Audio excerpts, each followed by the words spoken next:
we signed the final contracts for 100 million more Moderna and 100 million more Pfizer vaccines. We're also able to move up the delivery dates with an additional 200 million vaccines to the end of July, faster than we expected. That means we're now on track to have enough supply for 300 million Americans by the end of July. President Biden ramping up the vaccines this week. We're joined now by his chief medical advisor, Dr. Anthony Fauci. Dr. Fauci, thanks for joining us again this morning. I want to get to the vaccines in a moment, but I know you heard that debate at the end of our roundtable right now about reopening schools, and I wonder if you can shed some light on that. The new CDC guidelines don't require that teachers get vaccinated before reopening.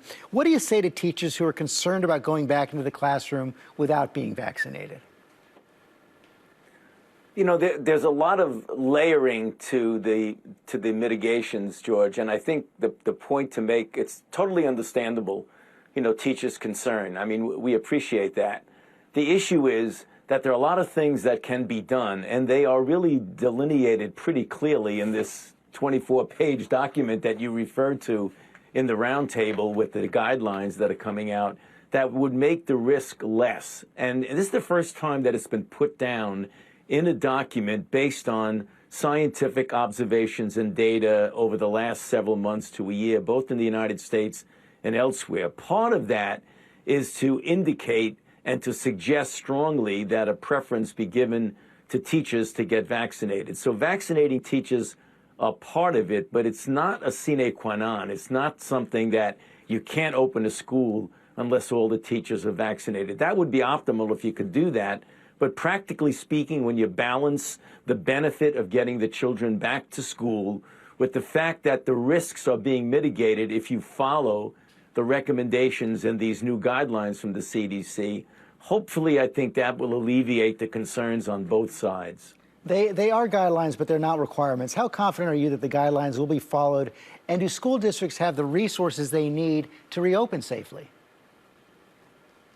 Well, George, the second part of your question is really a good one. I think that the schools really do need more resources, and that's the reason why the National Relief Act that we're talking about getting passed, we need that. The schools need more resources. The things we didn't have before, there wasn't anything that was put down solidly on paper on saying these are the kind of things that you should consider, these are the kind of things that you should follow. I mean, there was talk about it, but it wasn't actually put down in a single document that you could access, the teachers, the educators, and everyone else can. I think it can be done. I mean, obviously, it's not a perfect situation, but it's really important to get the children back to school in as safe as way as possible. Safe for the children, but also safe for the teachers and the other educators.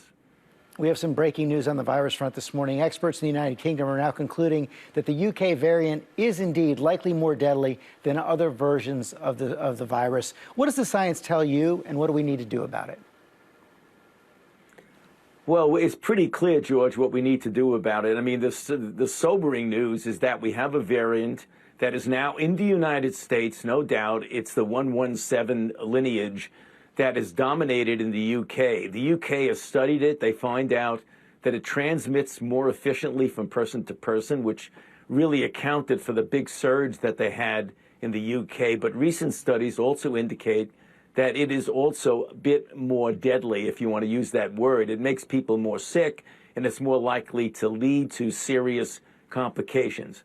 The somewhat comforting news is that the vaccine that we are now currently distributing, the Moderna vaccine and the Pfizer vaccine, clearly work against this variant. And we know that from both in vitro test tube studies as well as extrapolation from other vaccines. This tells us that the best way to get around that and to prevent any serious consequences is to get as many people vaccinated as quickly as you possibly can, and to double down on the public health measures that, you and I have spoken about on this show so many times, the masking, the distancing, the avoiding congregate settings. If you put that together with the vaccine, we could be able to confront this variant, as it were, and prevent it from taking over. We know less about the South Africa variant, less about what works with that. And there is another report this morning of the first known patient who has that reinfected after having COVID before, reinfected with the South Africa variant. That person's in critical condition. What should people know about the risks of reinfection if they've had COVID? Well, that's a very good point. The data that we got from South Africa is really quite sobering. The South African isolate, the 351, that lineage is more problematic than the UK one in the sense that we know less about it vis-a-vis whether it transmits more readily or not, but we do know that it evades the protection from some of the monoclonal antibodies, and it diminishes somewhat the capability and the effectiveness of the vaccine to block it. It doesn't eliminate it, but it diminishes it by multiple fold.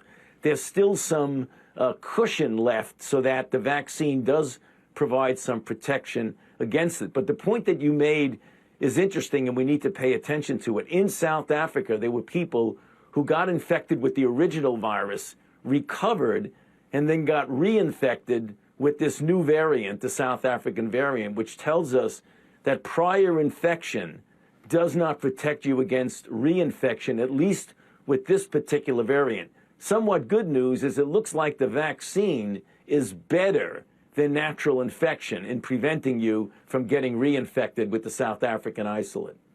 Well, that is good news. Dr. Fauci, thanks for joining us again this morning. We always appreciate your time and your information.